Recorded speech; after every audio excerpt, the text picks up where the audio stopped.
오후의 하나님 말씀은 우리 창세기 오늘 43장을 이렇게 다 살펴보겠습니다. 내용 자체가 특별히 또 어려운 말씀이 있는 것도 아니고 제가 지난주에 여러분에게 강조했던 이런 영적인 교훈을 받을 수 있는 진리들이 여기서 또 연결되어 있기 때문에 오늘 이 43장을 다 살펴봐도 큰 무리는 없을 것 같습니다. 자, 43장의 주제는 교환의 메뉴를 보시면 형제들과 조우하여 이제 친절을 베푸는 요셉이다라는 거죠. 일단 형제들이 자기 아버지 야곱에게 돌아갔죠. 이제 그리고 43장에서는 다시 또 기근이 심하고 또 식량이 거의 다 바닥이 나니까 다시 또 이제 이집트로 오게 된다는 얘기죠. 이때 이제 요셉은 자기 형제들에게 호의와 친절을 베풀어서 정말 오랜만에 이렇게 즐거운 모임을 갖는다 이거죠. 자, 일단 주요 내용을 보시면 43장 1절부터 14절까지는 시들해진 믿음이 되살아난 야곱의 상태다라는 얘기죠. 그 다음에 15절부터 34절까지는 형제들과의 즐거운 모임을 갖는 요셉이다라는 거죠. 자, 기근이 다시 심해지자 야곱은 자기 아들들에게 식량을 사오도록 이제 허락을 하죠. 요셉은 이제 막내 아우 베냐민을 포함해서 형제들과 만나 친절과 호의를 베풀어 준다라는 얘기죠. 야곱의 입장에서는 막내 아들을 보내고 싶지가 않죠. 근데 이제 식량을 제공해주는 자가 그렇게 요구를 하고 지금 상황이 너무나 이제 최악으로 치닫고 있으니 결국에는 하나님을 의지할 수밖에 없도록 그런 상황이 딱 조성이 되는 거죠. 그러니까 야곱이 이제 하나님을 찾고 믿음으로 나아가는 거예요. 오늘 여러분은 그거에 대한 적인 교훈들을 받는 그런 시간이 되어야 합니다. 자, 요셉이 베냐민을 20년 만에 만나는 거 아니겠어요? 그렇죠? 갓난 애기였다가 이제 성인이 다 된 그 동생을 만났을 때 얼마나 반가우면서도 얼마나 감격에 차겠어요. 그러나 요셉은 아직까지는 자기의 정체를 드러내질 않습니다. 그래서 일단은 정체를 숨긴 채 이제 자기 형제들을 이렇게 잘 대접해주고 있는 거죠. 자, 이 본문에는 영적으로 죄인이 향상되어가는 상태, 또 죄인을 위해서 영원한 질책을 지시는 그리스도를 보여준다는 거죠. 이게 구체적으로 어떤 의미인지 이제 우리가 본격적으로 살펴보려고 합니다. 자, 먼저 첫 번째는 시들해진 믿음이 되살아난 야곱의 상태예요. 자, 좀 길지만 1절부터 14절을 읽겠습니다. 여러분 잘 보세요. 기근이 그 땅에 심하고 그들이 이집트에서 가져온 곡식을 다 먹으니 그들의 아비가 그들에게 말하기를 또 가서 식량을 좀 사라 하니 유다가 그에게 말하였는데 말하기를 그 사람이 우리에게 엄격하게 단언하며 말하기를 너희 아우가 너희와 함께하지 않으면 너희는 나의 얼굴을 보지 못하리라 하였으니 아버지께서 우리 아우를 우리와 함께 보내신다면 우리가 내려가서 아버지께 식량을 사다 드리리이다.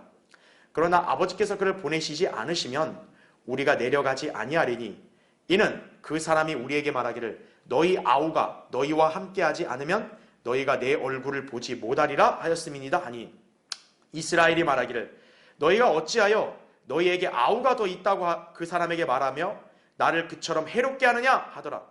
그들이 말하기를 그 사람이 우리의 형편과 우리의 친족에 관하여 꼼꼼하게 물어 말하기를 너희 아버지가 아직 살아있느냐 너희에게 아우가 있느냐 하기에 우리는 이러한 말들의 취지에 따라 그에게 말했나이다. 너희 아우를 데리고 오라고 그가 말할지 우리가 어찌 알았겠나이까 하고 유다가 그의 아비 이스라엘에게 말하기를 그 소년을 나와 함께 보내소서. 그러면 우리가 일어나서 가리이다. 이는 우리와 아버지와 우리의 어린 것들이 살고 죽지 않으려 함이니이다. 내가 그를 위하여 담보가 되리니 아버지께서 내 손에서 그를 요구하소서. 만일 내가 그를 아버지께 데려와서 아버지 앞에다 세우지 못하면 그때는 나로 하여금 그 질책을 영원히 지게 하소서. 우리가 지체하지 않았더라면 지금쯤은 틀림없이 2번이나 다녀왔으리이다 하니 그들의 아비 이스라엘이 그들에게 말하기를 이제 그렇게 될 것이라면 이렇게 행하라. 너희는 이 땅에서 가장 좋은 열매들을 그릇에 담아서 그 사람에게 선물로 가져가라. 즉 유향 조금과 꿀 조금과 향료와 몰약과 밤과 아몬드니라. 또 너희 손에 돈을 2배로 가지고 너희 자루 아귀에 다시 가지고 온 그 돈을 다시 가지고 가라. 혹시 빠뜨린 것일 수도 있느니라. 너희 아우도 데리고 일어나서 다시 그 사람에게로 가라. 전능하신 하나님께서 그 사람 앞에서 너희에게 자비를 베푸시어 그 사람이 너희 다른 형제와 베냐민을 보내주기를 바라노라. 만일 내가 내 자식들을 잃으면 잃으리로다 하더라. 이렇게 결단을 하죠. 그렇죠? 예. 자, 이제 교환을 보겠습니다. 자, 먼저 1번. 자, 1절에 기근이 그 땅에 심하고 이렇게 말씀이 기록되어 있죠. 자, 야곱의 아들들이 이 기근으로 인해서 식량이 바닥이 나니까 이집트 가서 얻어왔습니다. 그렇죠? 근데 문제는 식량은 한계가 있죠. 그렇죠? 기근이 멈추지 않는다면 어떻게 되겠어요? 결국 식량은 부족할 수밖에 없는 거죠. 예. 참 안타깝게도 지금 기근은 계속 심한 상태로 유지가 되고 있는 거예요. 그렇기 때문에 이집트에서 가져온 식량도 이제 바닥이 나게 되고 가족의 굶주림을 해결하는데 이제 한계가 생긴 것이죠.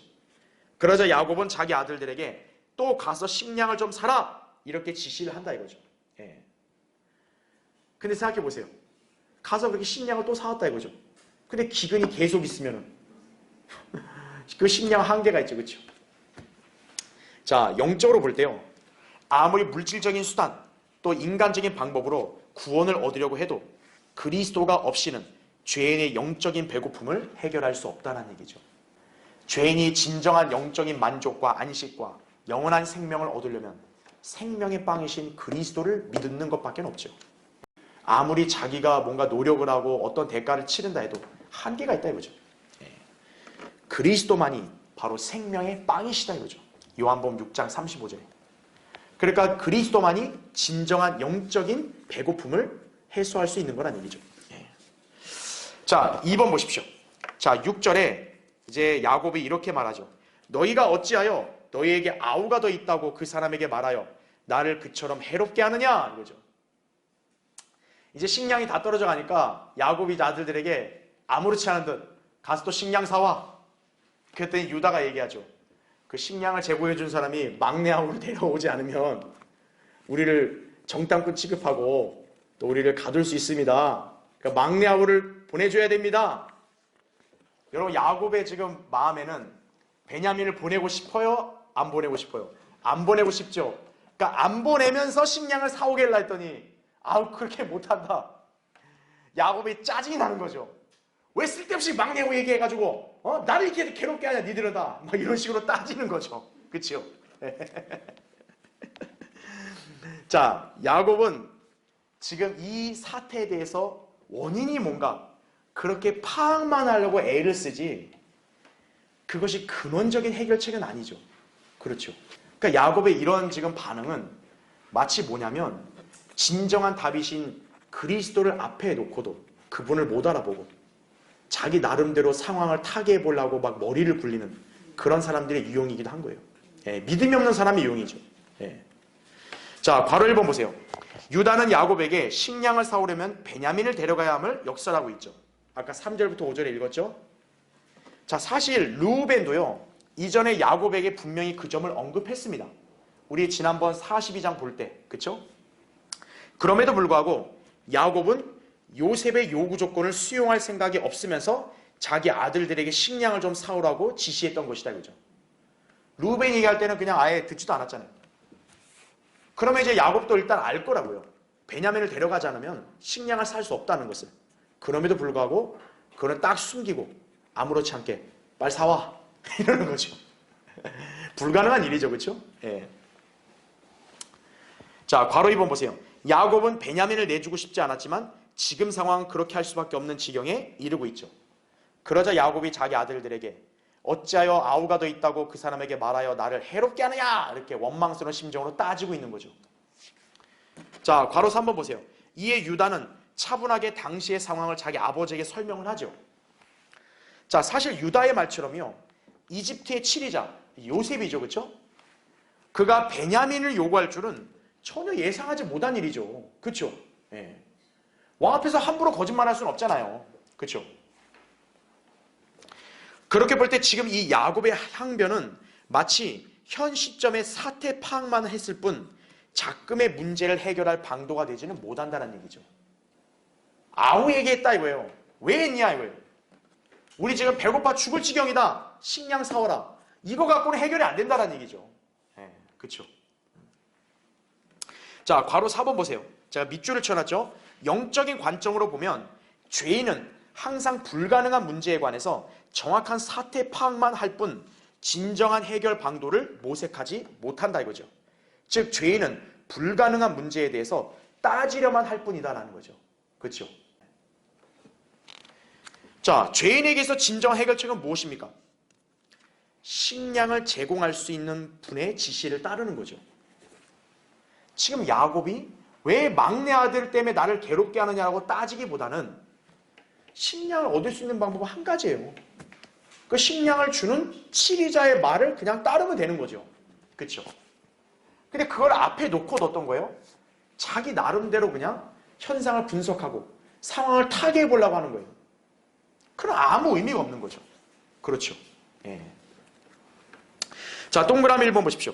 세상은 야곱처럼 불가능한 문제에 관해 자기들의 지성과 능력으로 따지면서 나름대로 해결해 보려고 애를 쓴다라는 거죠. 그러나 교육이나 과학이나 종교나 예술이나 정치 등으로 아무리 인생의 문제를 이해해 본들 결코 그 어떤 것도 해결할 수가 없다는 얘기죠. 여러분, 자연재해, 이게 인간이 뭐 그걸 분석해서 뭐 과학이나 뭐 기술 같은 걸 의지한다고 해서 해결되나요? 안 된다고요. 예. 인간이 구원을 받는 방법, 예수 그리스도를 믿고 영접하면 간단한 문제 아니겠어요? 근데 그게 아니라 인간은 오히려 자신들이 이렇게 죄인의 상태에 된 거에 대해서 하나님께 따지려고만 하는 거죠. 왜 하나님은 마귀를 만드시고 왜 하나님은 인간을 타락하게 만드시고 뭐 이런 식인 거예요. 예. 그렇게 분석을 해본들 그 사람의 인생의 구원의 문제가 해결되겠어요? 인간이 뭐 정치를 너무나 잘해가지고 세상을 뭐 평화롭게 만들 수 있다. 가능해요? 불가능하죠. 네. 자, 동그라미 2번 보세요. 유다는 차분하게 자기 아버지에게 당시 상황을 설명하면서 죽지 않으려면 베냐민을 보내달라고 호소를 하죠. 7절, 8절에. 지금 그렇게 해서는 결국 해결이 안 된다 이거죠. 우리 이렇게 있다가 결국 기근으로 다 죽는다 이거예요. 죽지 않으려면 그 사람 말을 따라서 베냐민을 보내주십시오. 이런 거죠 지금. 아무리 따지고 한들 결국 식량이 없으면 죽게 되기 때문이에요. 그렇죠? 인간이 아무리 하나님께 따지고 하나님께 원망불평한다 할지라도 하나님 말씀을 안 따르면 인간은 죽는 거예요. 그렇죠? 예. 식량을 주는 분의 말을 들어야 한다 이거죠.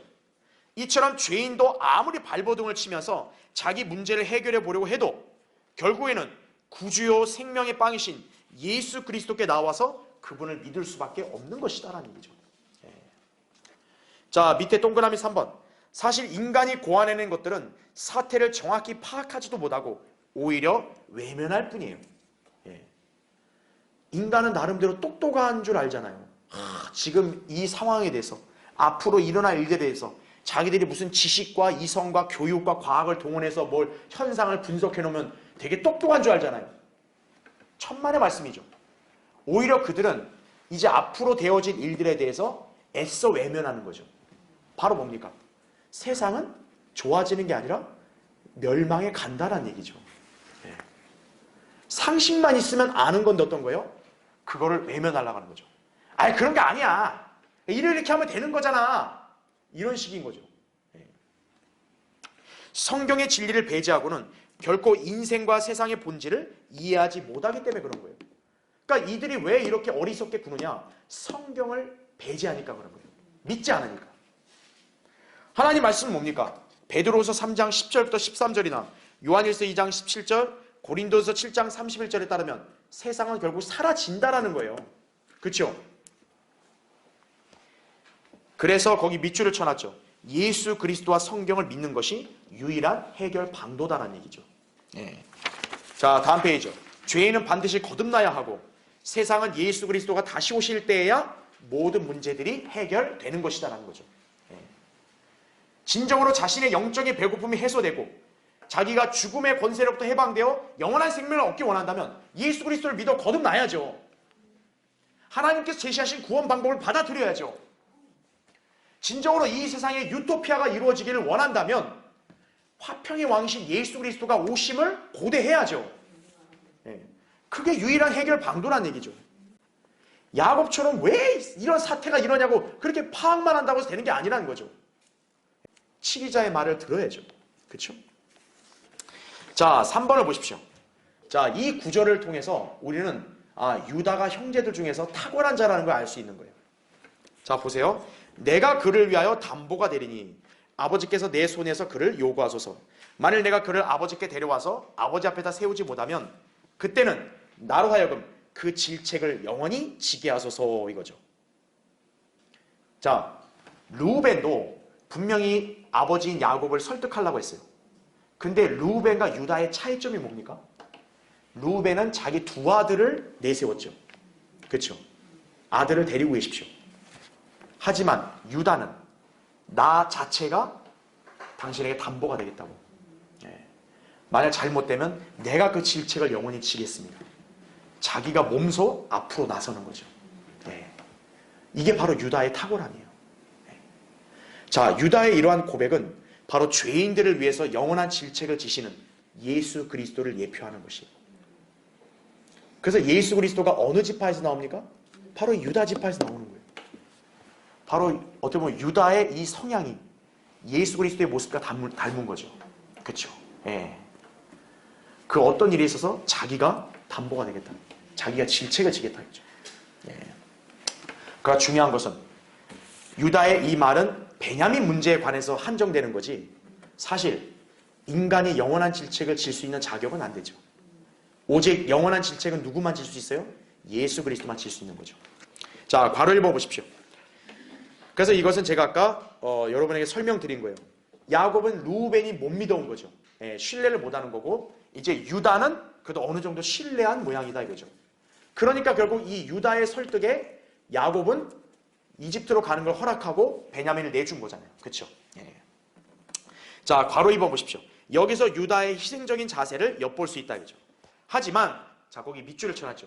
유다의 말대로 영원한 질책은 사실상 죄인이 결코 짊어질 수 있는 일이 아니다 이거죠. 자, 이것은 누구만이 감당할 수 있는 일이다고요? 예수 그리스도만이 감당할 수 있는 일이다 이거죠.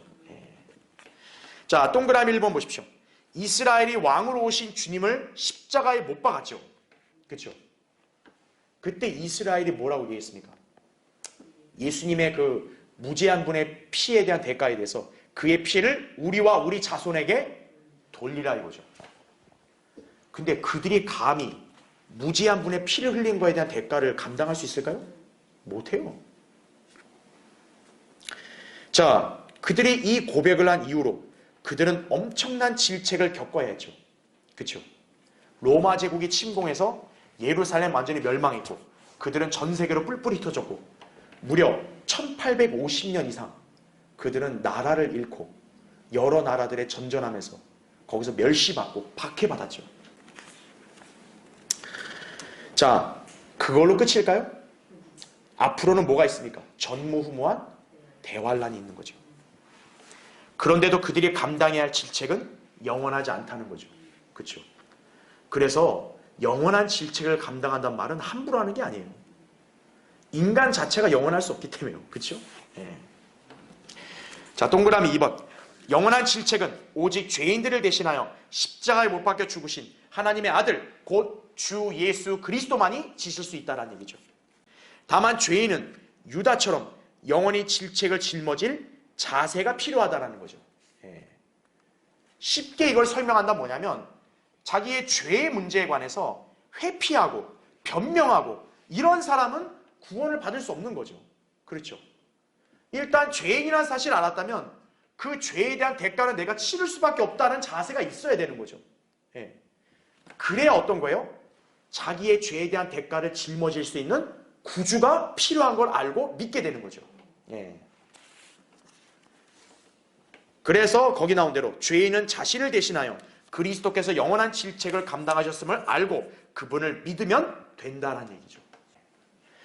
만일 그분을 거부하게 되면 어떻게 되죠? 그는 지옥에서 영원한 질책을 받게 될 것이다라는 얘기죠. 하나님께서 죄에 관한 심판은 엄중하시죠? 그리고 그 심판은 영원하죠. 지옥 형벌은. 그렇죠? 그 영원한 질책을 누가 감히 감당할 수 있어요? 그렇죠? 그런데 인간이 그걸 회피하고 변명하고 딱 발뺌한다고 해서 그러면 내가 영원한 질책에서 피해갈 수 있나요? 아니죠. 그러니까 자기 스스로는 나는 이 질책을 질 수밖에 없다 이거예요. 그러나 나의 이런 죄에 관한 대가, 이 영원한 질책을 예수 그리스도가 대신 지셨다 이거죠. 그분이 나의 구주라는 사실을 알고 내가 영접하겠습니다. 그럼 끝나는 거예요. 간단한 문제라고요. 그렇죠? 예. 자, 그래서 우리가 이 점을 잘 영적으로 교훈을 받아야 됩니다. 자, 이제 4번 보세요. 이제 유다가 야곱을 이제 설득을 시켰죠. 그래서 11절 12절에 보면 그 사람에게 선물로 가져가라. 또 너희 손에 돈을 2배로 가지고 너희 자루 아구에 다시 가지고 온 그 돈을 다시 가지고 가라. 이렇게 말씀하고 있죠. 자, 야곱은 사실 요셉에게서 식량과 호의를 얻으려면 베냐민만 데려가면 되죠. 그렇죠? 지금 야곱이 왜 이렇게 하나요? 그 식량을 제공해주는 이집트 치리자의 비위를 맞추고 싶은 거죠. 혹시나 자기 아들들한테 뭐 해코지하거나 심지어 자기 막내 아들에게 뭔가 문제 생길까봐 그러니까 잘 보이려고 막 선물을 막 다 싸가지고 보내주잖아요. 그렇죠? 그런데 우리는 잘 알지만 이집트의 치리자는 요셉 아니에요. 요셉은 그냥 베냐민이 보고 싶은 거죠. 그렇죠? 그러니까 야곱은 지금 그 점을 모르고 있는 거죠. 그러니까 요셉한테 잘 보이려고 막 바리바리 막 싸다 주면은 이렇게 호의를 얻을 수 있을지 않을까 이렇게 생각하는데 필요 없는 거죠. 뭐만 있으면 돼요? 베냐민만 데리고 오면 되는 거예요. 그러면 요셉이 베냐민 해치겠어요? 아니란 말이죠. 예. 그런데도 야곱은 그에게서 친절을 얻기 위해 온갖 선물을 제공하려고 한다. 이는 마치 죄인이 여전히 자기 공로와 행위로 구원을 사려고 하는 것과 같은 거예요. 예. 죄인이 아직 어리석음인 거죠. 그렇죠? 하나님께서는 그냥 값없이 와서 포도주와 젖을 사라. 생명수를 값없이 마시라 그러잖아요. 예수 그리스도가 수고하고 무거운 짐진 자들아 그냥 다 내게로 오라 이거예요. 내가 너에게 쉼을 주리라 이거죠. 그럼 죄인인 우리는 어떻게 하면 돼요? 그냥 나아가면 되는 거예요. 그냥 주님 저 주님 말씀대로 그대로 나왔습니다. 저 구원해 주십시오. 간단하다고요. 근데 인간은 생각이 많은 거죠. 아이 어떻게 그냥 가냐. 좀 싸자. 아유 내가 염치도 없이 어떻게 구원을 거저 값없는 선물로 받습니까? 제가 이렇게 작은 정성이나마 제가 대가를 지불하겠습니다. 예. 지금 야곱이 보이는 이런 행동은 여전히 하나님의 은혜 앞에서 구원을 값을 주고 사려고 하는 그런 어리석은 모습을 대변하고 있는 것이다. 이렇게 이해하시면 되는 거예요. 자, 밑에 5번을 보십시오. 자, 14절에 이제 야곱이 마침내 이러한 믿음의 고백을 하고 결단합니다. 전능하신 하나님께서 그 사람 앞에서 너희에게 자비를 베푸시어 그 사람이 너희 다른 형제와 베냐민을 보내주기를 바라노라. 만일 내가 내 자식들을 잃으면 어떻게 해요? 잃으리로다 이거죠. 어쩔 수 없는 거죠. 이제야 야곱이 믿음으로 하나님께 맡기는 처지가 된 거예요. 자, 하나님께서 야곱의 이런 믿음을 보고 싶으셨겠죠. 이런 믿음이 발휘가 되게 하기 위해서 하나님께서는 때로는 사지로 몰기도 하시는 거예요. 자, 밑에 괄호 1번 보십시오. 사랑하는 라헬에게서 태어난 요셉을 이미 잃어버린 야곱. 슬프죠. 이제 베냐민마저 빼앗길 상황을 맞이하게 되죠. 그러자 그는 결코 그럴 수 없다는 단호한 입장을 취했죠. 그래서 안 보낸 거 아니겠어요? 하지만 설상가상으로 기근은 극심해지고 식량은 바닥나려고 하죠. 이렇게 있다가는 굶어 죽는 거 아니겠어요? 그러자 유다가 이제 설득을 시작하죠. 이제는 양단 간의 결정을 해야 되는 그런 상황에 처해진 거예요. 야곱의 입장에서는 이거 더 이상 버틸 수 있을까 없을까요? 버티기 어렵죠. 이제는 본인이 결단을 해야 되는 거예요. 자, 괄호 2번. 그러자 야곱은 드디어 믿음으로 하나님께 나아가기 시작한다는 얘기죠. 그래서요, 왜 하나님께서는 성도들에게 시련을 허락하시는가 이거예요. 믿음은 시련을 통해서 단련되고 더 굳건해지는 거예요. 시련이 없다. 공경이 없다. 인간은 하나님을 안 찾고 자기식으로 해결하려고 하는 거예요. 하나님이 없어도 제가 알아서 이거는 처신할 수 있습니다. 이거예요. 하나님께서는 성도들의 그런 모습을 보기 원치 않으신다고요. 의인은 믿음으로 말미암아 살아야죠. 믿음으로 행하는 걸 원하신다고요. 그런데 성도들이 편안할 때, 안락할 때는 이런 믿음이 발휘가 안 되는 거예요. 그래서 하나님께서는 때로는 상황을 주관하셔서 그 성도를 시험에 처하게 했을 때 그런 극심한 시련 가운데서 주님을 찾도록 하시는 것이에요. 네. 그래서 이제는 야곱이 어떻게 합니까? 믿음으로 살겠다고 고백을 하는 거죠. 왜? 자기가 할 수 있는 게 없는 거예요, 이제는. 그렇죠? 자기는 양당 간에 그냥 선택만 해야 되고 이제 그 결과가 어떤 일이 일어날지는 야곱은 예측할 수 없는 거예요. 그럼 야곱이 할 수 있는 건 뭐겠어요? 전능하신 하나님. 하나님께서 자비를 베풀어 주신 것밖에 없습니다. 이거죠. 만약에 내가 내 자식을 잃는다. 그럼 난 잃는 겁니다. 이거죠. 주님이 저의 기도를 들어주시지 않으면 저는 그냥 이대로 갈 수밖에 없습니다. 이거죠. 네. 지금 야곱은 바로 그런 믿음의 고백을 하는 거예요. 이제서야. 자, 잃으면 잃으리로다. 이 말은 다른 여인도 고백한 적이 있어요. 바로 에스더입니다.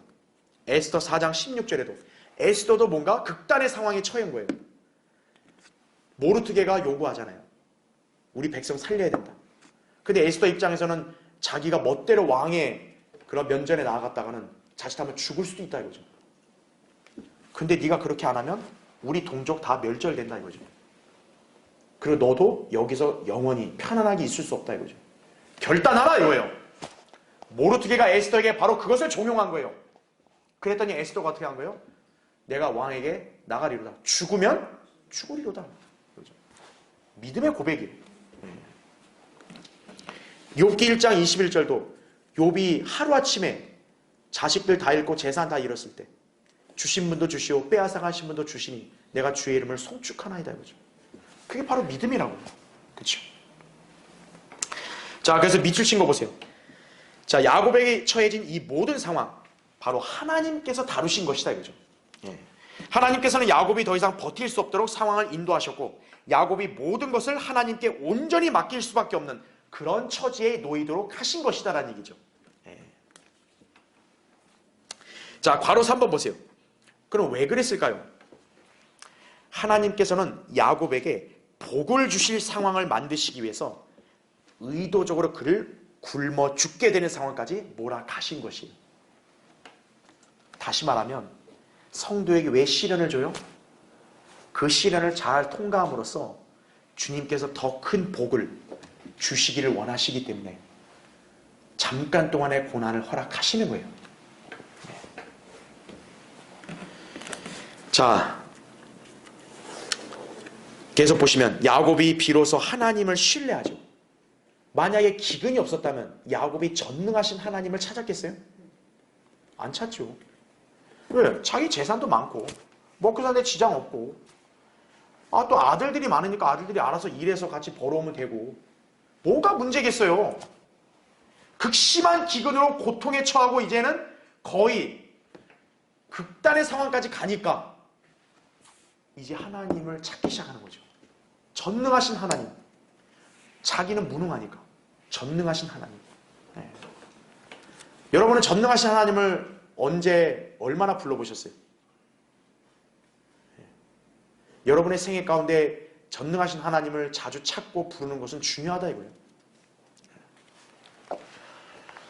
자, 야곱이 하나님만 신뢰하면서 나올 수 있도록 하나님이 인도하신 거죠. 그의 입에서 전능하신 하나님의 이름이 나오게 하신 거죠. 자, 야곱은 극심한 고난의 상황에 처하자 하나님의 약속을 신뢰하는 모습을 보인 것이다라는 거죠. 자, 밑에 괄호 4번. 이제 이집트를 향한 그들의 여정은 이전과는 다르게 하나님께 온전히 맡겨진 여정이 된 셈이다라는 거죠. 그전에는 육신적으로 힘드니까 간 거지만 이제는 하나님께 모든 걸 맡기면서 하나님의 인도하심을 따르는 여정으로 바뀐 거죠. 이제는. 자, 여기서 성도의 이상적인 신앙의 자세를 엿볼 수 있다. 성도는 자신에게 닥친 불행과 고통만 보면서 절망하는 게 아니라 그로 인해 주님만을 온전히 신뢰하는 계기로 살아야 한다는 얘기죠. 하나님께서는 순간의 고난을 변경시켜서 성도에게 자비와 은혜를 베푸시는 전능하신 분이시다라는 얘기죠. 여러분이 고난에 처해 있다. 하나님은 그것을 한순간에 여러분에게 안식과 복으로 바꿀 수 있는 분이에요. 하나님은. 그렇죠? 여러분에게 놀라운 능력으로 도와주시고 역사하실 수 있는 분이 하나님이시라는 거죠. 그러니까 순간의 고난과 시련, 고통만 쳐다보지 마라 이거예요. 그 뒤에 보이지 않는 하나님의 손길을 의지하라 이거죠. 자, 그 다음 페이지 보십시오. 자, 이제 두 번째 주제는 형제들과의 즐거운 모임을 갖는 요셉이다 이거죠. 자, 이제 15절부터 34절 길지만 읽겠습니다. 잘 보세요. 그 사람들이 그 선물을 가지고 또 자기들의 손에 2배의 돈을 가지고 베냐민을 데리고 일어나 이집트로 내려가서 요셉 앞에 섰더라. 요셉은 베냐민이 그들과 함께 있음을 보고 자기 집 관리인에게 말하기를 이 사람들을 집으로 안내하고 짐승을 잡아 준비하라. 정오에 이 사람들이 나와 함께 먹으리라 하니 그 사람이 요셉이 명한 대로 하였으니 그가 그 사람들을 요셉의 집으로 데리고 왔더라. 그 사람들은 자기들이 요셉의 집으로 인도되어 오니 두려워하며 말하기를 우리가 처음에 우리의 자루 속에다 넣어 다시 가져갔던 그 돈 때문에 우리가 인도되어 온 것이니 그가 우리에게서 그 원인을 찾으려 함이로다. 또 우리에게 달려들어 우리를 붙들어 노예를 삼고 우리의 나귀들을 빼앗으려 함이로다 하며 그들이 요셉의 집 청지기에게 가까이 가서 그 집의 문에서 그와 대화하여 말하기를 오 주여 우리가 처음에 참으로 식량을 사러 왔는데 우리가 여관에 도착해서 우리의 자루를 열었더니 보소서 각인의 돈이 고스란히 자기 자루 아귀에 있기로 우리가 우리 손으로 그것을 다시 가져왔나이다. 식량을 살 다른 돈도 우리 손으로 가져왔나이다. 우리의 돈을 우리의 자루들에다 누가 넣었는지 우리가 말할 수 없나이다 하니 그가 말하기를 너희는 안심하고 두려워 말라. 너희 하나님 너희 아버지 하나님께서 재물을 너희 자루에 넣으셔서 너희에게 주셨느니라. 너희 돈은 내가 받았느니라 하고 그가 시므온을 그들에게로 데리고 오더라. 그 사람이 그들을 요셉의 집으로 데리고 와서 그들에게 물을 주자 그들이 자기들의 발을 씻더라. 그가 그들의 나귀에게도 여물을 주더라. 그들은 요셉이 정오에 온다는 데 대비하여 선물을 준비하더라. 이는 그들이 거기에서 음식을 먹을 것이라고 그들이 들었음이더라. 요셉이 집에 오니 그들이 선물을 손에 들고 집으로 들어가 그에게 가져와서 땅에 엎드려 절하니 요셉이 그들에게 그들의 안부를 묻고 말하기를 너희 아버지 너희가 말했던 그 노인이 안녕하시냐? 아직도 살아계시느냐? 하니 그들이 대답하기를 당신의 종 우리 아버지는 건강하오며 아직 살아계시나이다 하고 그들의 머리를 숙여 절하며 경의를 표하더라. 요셉이 자기 눈을 들어 자기 어머니의 아들 자기 아우 베냐민을 보고 말하기를 이 사람이 너희가 나에게 말했던 막내 아우냐? 하고 또 그가 말하기를 아이야 하나님께서 내게 은혜를 베푸시기를 원하노라 하더라. 요셉이 자기 마음이 자기 아우를 갈망함으로 인하여 급히 서둘러 울 곳을 찾더라. 그가 자기 방으로 들어가 거기서 울더라. 요셉이 얼굴을 씻고 나와서 자제하며 말하기를 음식을 차리라 하니 그들이 요셉에게 따로 차리고 그들에게도 따로 차리고 요셉과 함께 먹는 이집트인들에게도 따로 차렸으니 이는 이집트인들이 히브리인들과는 함께 음식을 먹지 않으려 함이니 그것이 이집트인들에게 가증함이기 때문이라. 그들이 요셉 앞에 앉되 장자는 그의 장자권대로 막내는 그의 젊은 서열대로 앉았으니 그 사람들이 서로 귀히 여기더라. 요셉이 자기 앞에서부터 그들에게 음식을 집어주는데 베냐민의 음식은 그들 중 누구보다도 많아 5배나 되더라. 그들이 요셉과 함께 마시고 즐거워하더라. 이렇게 말씀하고 있죠. 여러분 어떠세요? 이거 읽으면서 뭔가 좀 약간 의아하다 이 생각 안 드세요? 여러분이 요셉의 형제들이라 생각해 보세요. 좀 이상하다는 생각을 해야 되지 않아요? 왜 그런지 이제 오늘 교환해서 보겠습니다. 자, 1번 보십시오. 그 사람들이 요셉 앞에 섰더라. 15절에 나옵니다. 자, 지금 이 본문은요, 예표론적으로 보자면 주 예수 그리스도를 만난 죄인의 상태가 점차 향상되어 가고 있음을 보여준다는 거죠. 자, 우린 지금 42장부터 해서 하나님이 죄인과 대면했을 때 어떻게 다루시는지를 계속 살펴봐 왔어요. 그렇죠? 이제 죄인은 계속적으로 이제 올바로 인식을 하면서 이제 주 예수 그리스도를 앞에 두고 있는 거죠. 죄인의 상태가 이제 향상이 되어가고 이제 변화되려는 조짐이 보이는 것이에요. 자, 보겠습니다. 괄호 1번. 요셉은 자기 형들이 베냐민과 함께 있는 것을 보고 자기 집 관리인에게 그들을 대접할 것을 명령을 했죠. 그래서 16절에 이런 말씀이 나옵니다. 이들이 나와 함께 어떻게 한대요? 먹으리라 하죠. 자, 이것은 죄인들이 예수 그리스도를 영접할 때의 모습을 연상하게 하는 거죠. 거기에 교환에 나온 대로 계시록 3장 20절에 이렇게 나오죠. 보라, 내가 문 앞에 서서 두드리노라. 누구든지 내 음성을 듣고 그 문을 열면 내가 그에게로 들어가서 그와 함께 먹으며 그도 나와 함께 어떻게 한대요? 먹으리라 이거죠.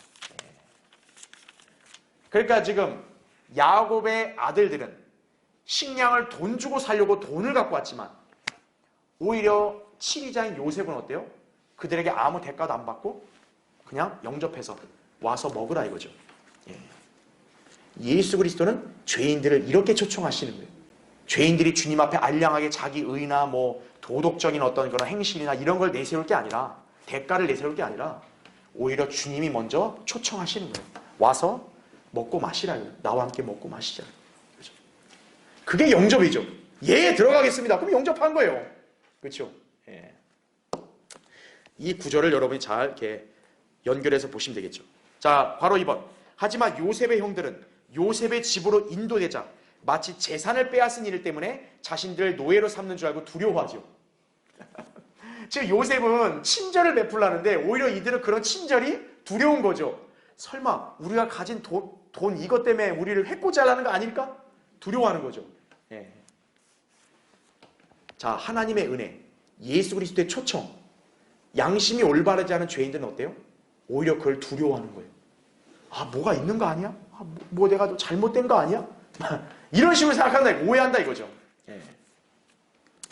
자, 거기 나온 대로 은혜의 복음을 접한 죄인이 두려움의 반응을 보이는 것을 예표한다 이거죠. 왜냐하면 죄인의 양심이 거기 나오죠. 자비와 은혜를 받을 자격이 없다고 지적하기 때문에 그런 것이다라는 거죠. 예. 인간의 양심이 이제 살아있으면 어떤 거예요? 나는 그럴 자격이 충분하지 않다라고 여기는 거죠.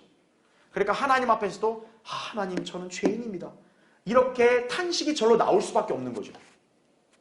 대표적인 예가 누굽니까? 베드로죠. 베드로는 예수님의 그런 부르심에 대해서 온전하게 순종 않고 계속 어부일을 하다가 이제 누가복음 5장에 가서야 예수님 앞에 발딱 엎드려서 주님 떠나십시오. 나는 죄인입니다. 이렇게 자기 자신의 상태에 대해서 정확하게 양심적으로 반응하잖아요. 그렇죠? 예. 자, 양심이 올바르지 않으면 거기 밑줄 쳐놨죠. 하나님의 선하심도 어때요? 두려움으로 여겨지는 법이죠. 예. 그러니까 하나님은 은혜를 베풀라는데 오히려 어떤 거예요? 죄인은 그걸 무서워하는 거죠. 날 설마 이렇게 벌 주려는 거 아니야? 막 이런 식으로. 그렇죠? 예. 자, 괄호 3번 보십시오. 요셉의 형들은 먼저 요셉에게 각각의 자루에 돈이 들어있어 다시 가져왔음을 정직하게 고백을 하죠. 예. 그러니까 우리가 요셉의 형제들을 딱 보면 도둑이 재발저린다는 약간 그런 속담이 떠오르죠. 그렇죠? 그러니까 요셉은 뭐 전혀 그런 거 내색 안 하는데 그러니까 이 형들이 그냥 재발저려가지고 아니 이거 돈 제가 가져간 게 아니에요. 이게 들어있었어요. 이거죠. 예. 한번 생각해 보세요. 만약에 이 형제들이 요셉이 이 돈에 대해서 아무 말도 안 하네? 야, 그럼 나 꽁돈 생긴 거 아니야? 야, 조용히 해. 몰래 그냥 가져가자. 이럴 수도 있는 거 아니에요. 그렇죠? 근데 어때요? 자기들의 양심에 따라서 지금 정직하게 고백을 하는 거죠. 자기들이 원래 받아야 될 돈이 아닌데, 가져가야 될 돈이 아닌데 이렇게 우리 자루에 있었습니다. 누가 그거에 대해서 지적하지도 않았고 눈치 준 적도 없는데 정직하게 고백을 하죠. 이제 양심이 올바르게 이제 반응한다는 증거죠. 네. 자, 죄인이 이제 단순한 자기 합리화를 위해서 핑계를 대는 게 아니라 정직한 양심으로 반응하여 자기 자신에 대해서 진실을 말하게 되는 것을 예표한다는 얘기죠. 그래서 죄인이 자꾸 향상되어 가는 거예요. 그동안은 이제 자기 변명을 대는 거죠. 내가 살아온 환경이 이렇기 때문에 어쩔 수 없었다. 우리 부모님 성격이 워낙 이래가지고 나도 성깔이 이렇다. 그래서 내가 죄를 짓고 산다. 이렇게 핑계가 될 수 있었지만 이제는 어떤 거예요? 그런 핑계를 대는 게 아니라 자기 자신에 대해서 진실하게 말하는 거죠.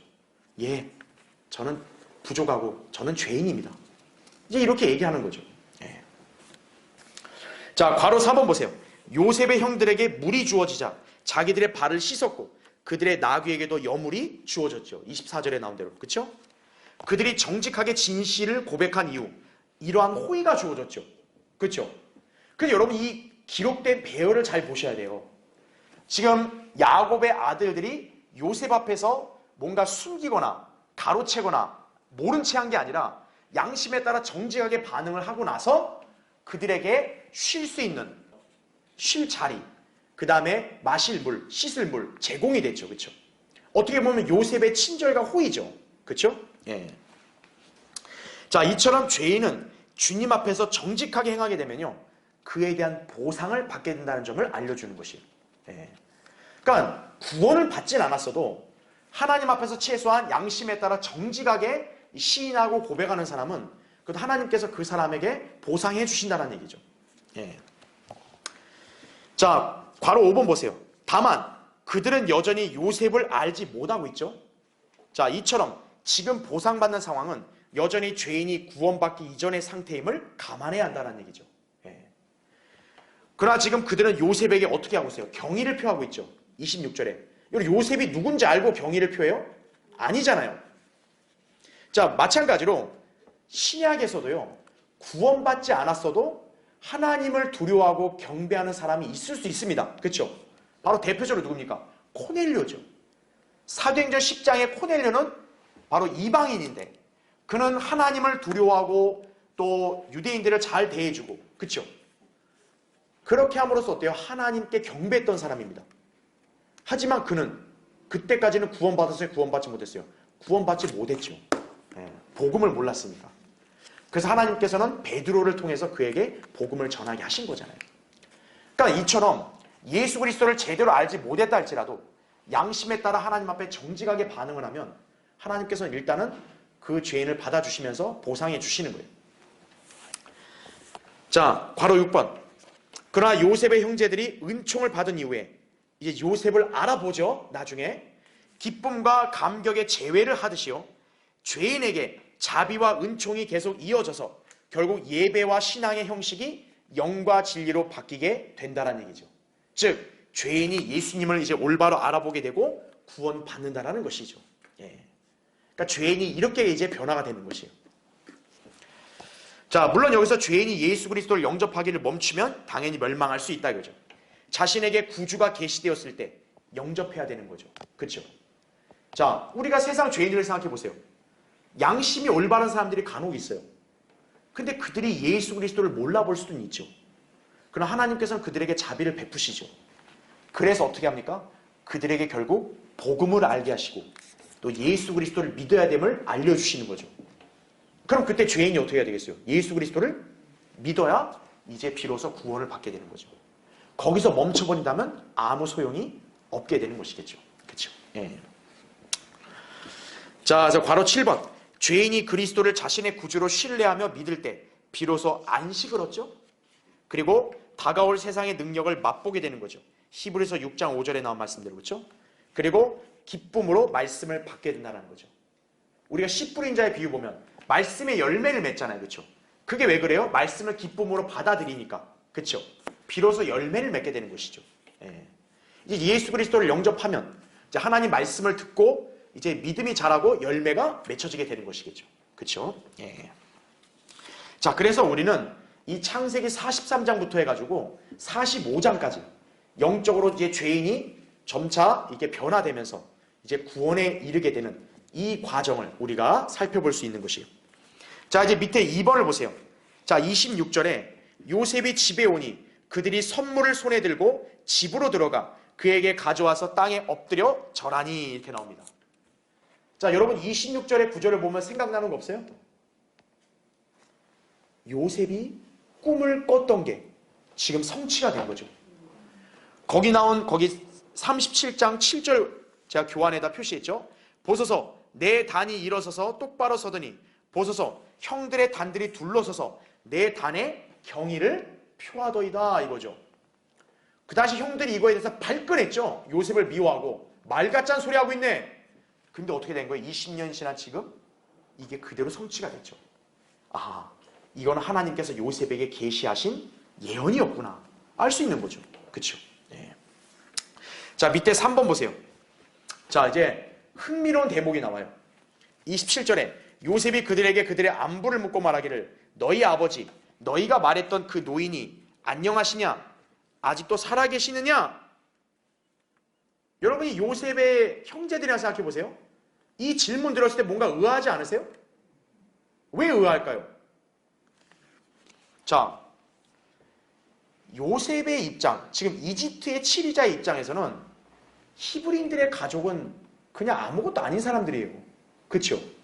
그리고 지금 이들이 왔다 가서 다시 온 지가 아무리 못해도 1년이 넘었다고요. 그렇죠? 그러면 그동안 요셉에게 찾아온 사람들이 얼마나 많았겠어요? 근데 신기한 건 뭐예요? 요셉은 이 히브리인들의 아버지를 정확하게 기억하고 너희 아버지 안녕하시냐 안부를 묻고 있는 거예요. 개인적인 안부를. 아니 우리가 무엇이간데 저렇게 높으신 이집트의 치리자께서 우리 아버지의 건강 상태를 묻냐 이거예요. 그렇죠? 자, 괄호 1번 보시면 이집트의 치리자인 요셉은 당시 곡식을 사러 온 모든 나라의 사람들을 상대하고 있었다고요. 41장 57절에 따르면. 그렇죠? 그러니까 히브리인만 온 게 아니라 모든 나라 사람들이 다 온 거예요. 그런데 지금 요셉은 많은 세월이 지난 이후에도 그 수많은 외국인들 중에서 히브리인의 가족의 아버지를 기억하고 있는 거예요. 아버지 안녕하시냐? 너희 노인 살아계시냐 지금? 네. 그러면 이들이 봤을 때 아니 우리 아버지를 어떻게 그렇게 기억하고 알고 계세요? 이렇게 물어볼 수도 있잖아요. 근데 이들은 너무 지금 두려움에 차 있어가지고 그런 걸 물어볼 엄두가 안 나는 것 같아요. 그렇죠? 네. 그냥 술술 대답하죠. 그죠? 자, 밑에 보세요. 괄호 2번. 더 신기한 거는 뭐냐? 밑줄 쳐놨죠. 그런 이들이 마침내 자기들의 자리가 서열대로 배치되는 모습을 보면서 기이 여긴다는 거죠. 왜냐하면 요셉의 형제들의 나이 차는 그렇게 크지 않은 상태에서 그들의 나이 순으로 식탁의 자리를 정확하게 배정했기 때문에 그런 거예요. 자, 다음 페이지 보세요. 한번 생각해 보세요. 지금 야곱의 아들들은 이렇게 간격이 큰 차이로 태어난 게 아니라 야곱이 분명히 아들들을 짧은 간격마다 다 낳았단 말이에요. 그러면 그들의 외모가 그렇게 큰 차이가 나겠어요? 그러면 그런 외모만 보고 이 9명, 10명 된 형제들이 이렇게 서열이 어떻게 될지를 여러분 맞출 수 있어요? 그것도 이집트의 치리자가.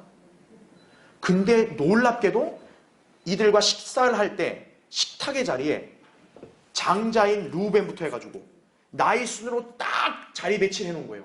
앉으라고. 만약 그 동생들 중에 건늘고 보이는 동생이 있어가지고 야 이거 네가 제일 형 같은데 여기 앉아요. 아유 저 형 아니에요. 그럴 수도 있잖아요. 그런데 놀랍게도 그들의 생일에 맞춰서 지금 자리가 딱 배치되어 있는 거예요. 그러니까 그들이 기이 여겼다는 거죠. 아니 우리 누구도 나이를 다 말한 적이 없는데 이게 어떻게 가능할까요? 그들의 생일을 누군가가 다 알고 있으니까 가능한 거죠. 네. 자, 괄호 3번 보세요. 메뉴에. 사실 이 모든 것은 요셉이 계속해서 멋진 연기를 하고 있는 덕분이다 이거죠. 그는 시치미를 떼면서 베냐민을 보고 막내아우냐 물었죠. 그러면서 29절에 하나님께서 내게 은혜를 베푸시길 원하노라 이렇게 축복을 했죠. 그리고 이 막내아우를 만난 거에 대한 슬픔을 주체하지 못해서 방으로 들어가 울었죠. 그러면 다시 이제 눈물 닦고 자제하면서 아무렇지 않게 이렇게 접견하죠. 그렇죠? 자, 괄호 4번. 바로 그것이 나오게 됩니다. 그래서 참 형제들끼리 오랜만에 즐거운 모임을 갖는 거죠. 자, 그 다음에 마지막 4번 보세요. 자, 32절에 이렇게 중요한 대목이 있어요. 지금 식사를요 따로 차렸습니다. 왜 그러냐 했더니 이집트인들이 히브리인들과는 함께 음식을 먹지 않으려 함인 이거죠. 그것이 이집트인들에게는 뭐라 그래요? 가증함이라고 그러죠. 지금 뭐냐면 이집트인들이 히브리인과 같이 음식 먹는 걸 가증하게 여긴대요. 자, 이것은 이집트인들, 여러분 이집트인들은 어느 족속입니까? 함족, 흑인들이죠. 바로 이들의 특성인 인종차별주의를 보여주는 거죠. 그런가 하면 성도는 세상과 성별할 수밖에 없음을 우리에게 알려주는 것이에요. 세상은 우리를 어떻게 여겨요? 가증하고 별나게 여기는 거예요. 그래서 교제할 수 없다는 거죠. 자, 괄호 1번 보십시오. 요새 세상은 흔히 흑인들이 사회적인 약자들로서 차별을 받고 있고 백인들을 인종차별주의자들로 간주하고 있어요. 하지만 성경적으로 보면 진정한 인종차별주의자들은 함족들입니다. 왜요? 여기서 히브리인들이 뭐 이집트인들하고 음식 안 먹겠다 그랬어요? 아니죠. 오히려 이집트인들이 거부하죠. 니들하고 먹으면 가증스러워. 차별하고 있는 거죠. 그렇죠? 예. 그들은 셈족의 풍습도 가증하게 여겨요. 나중에 보겠지만 창세기 46장 34절에는 이집트인들은 목자를 싫어해요. 목자를 가증스럽다고 여긴다고요. 근데 성경에서 목자는 어때요? 좋은 직업이죠. 예수 그리스도도 뭡니까? 목자시라고. 예. 근데 이집트는 어때요? 하나님께서 좋아하시는 직업을 싫어하는 거죠. 예. 하나님의 사람의 직분을 싫어하는 거죠. 자, 흑인들은 어때요? 늘 자신들의 불의에 대해서는 관대해야 하고요. 오히려 백인들에 대해서는 엄격한 잣대로 들이대야 한다고 그렇게 생각을 하죠. 예. 자, 괄호 2번 보시면 이것은 비단 흑인들만이 아니라 소위 동성연애자들 있죠. 그들은 자기들을 성소수자들이라고 지칭하고 자기들을 약자로 코스프레를 하죠. 그 다음에 노동자들, 불법 대목꾼들이 스스로를 사회적 약자라고 정의하면서 자신들의 불법이나 치부는 덮어주기를 원하는 반면 그들에 대해서 규탄하는 정상적인 시민들을 시대에 역행하는 악한 자들로 단죄하고 있죠. 그게 바로 세상이 비정상이라는 걸 보여주는 것이에요. 자, 이집트는 어디의 모형이에요? 세상의 모형이죠. 세상이 그렇다는 걸 아셔야 돼요. 괄호 3번. 세상은 하나님이 택하신 백성 이스라엘을 미워하고 가증스럽게 여기죠. 자, 이와 같이 세상은 예수 그리스도께 속한 그리스도인들 교회를 미워한다라는 얘기죠. 요한복음 15장 18절 17장 14절에 나오죠.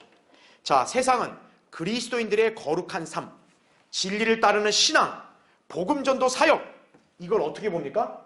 유별나게 보고 안이 꼽게 여기는 거죠. 아, 왜 저런 짓을 해? 이거죠. 왜 꼭 저렇게 튈라 그래? 이런 거죠. 세상은 우리가 전하는 복음, 우리가 바른 성경과 진리, 이것에 대한 절대 권위 이런 걸 주장하면 어떤 거예요? 아, 자기들만 잘났다 그러네. 아, 꼴배기 싫어. 이런 거죠. 세상은 우리를 가증스럽게 보는 거죠. 예. 그렇기 때문에 어때요? 하나님께서 택하신 백성, 성경대로 믿는 신실한 그리스도인들은 세상과 어울릴 수가 없다는 점을 아셔야 되는 거예요. 예. 세상과 어울리고 있다면 그 사람이 지금 이상한 거예요. 지금 세상이 그 사람을 받아주고 있다는 거잖아요. 그렇죠? 자, 세상이 바로 악하다는 것을 입증하는 것이다 이거죠. 그래서 괄호 4번. 그러므로 성경은 우리 그리스도인들에게 세상으로부터 성별할 것을 명령하신 것이다 이거죠. 거기 고린도서 6장 14절부터 18절 거기 나오죠. 그렇죠? 믿지 않는 자들과 멍에를 같이 매지 말라 그러죠. 너희는 그들에게서 나와 따로 있고 더러운 것을 만지지 말라 이렇게 말씀하는 거죠. 예. 그걸 잘 기억해야 됩니다. 자, 마지막 5번째 5번. 한편 요셉은 다른 형제들보다 베냐민에게 특별한 은총을 베풀죠. 왜요? 베냐민의 음식에는 몇 배나 더 줘요? 5배. 자, 왜 5배일까요? 성경에서 숫자 5는 뭐를 상징한다고 제가 강의한 적이 있어요? 죽음이죠. 베냐민은 어떤 아우이자 어떤 아들입니까? 어머니 라헬이 베냐민을 낳다가 죽었잖아요. 그렇죠? 어머니의 죽음으로 인해서 낳아진 아들이죠. 그렇죠? 바로 성령님께서는 그걸 암시해 주는 거죠. 그래서 베냐민에게는 5배라는 숫자 5가 이렇게 붙여진 것이다라는 얘기죠. 예. 자, 이제 결론적으로 창세기 43장은 야곱의 아들들이 요셉의 요구대로 베냐민을 데리고 나와 두려움 가운데 정직하게 행하고 요셉은 그런 형제들에게 친절을 베풀고 즐겁게 모임을 갖는 장면을 그리고 있다라는 거죠. 이것은 예표적으로 죄인에게 베푸시는 하나님의 선하심과 은혜를 알려준다라는 얘기죠. 우리는 이런 영적인 진리도 잘 배울 수 있어야 합니다. 그렇죠? 네. 자, 다음 시간에 계속하기로 하고요. 자, 우리 기도하고 예배를 마치겠습니다.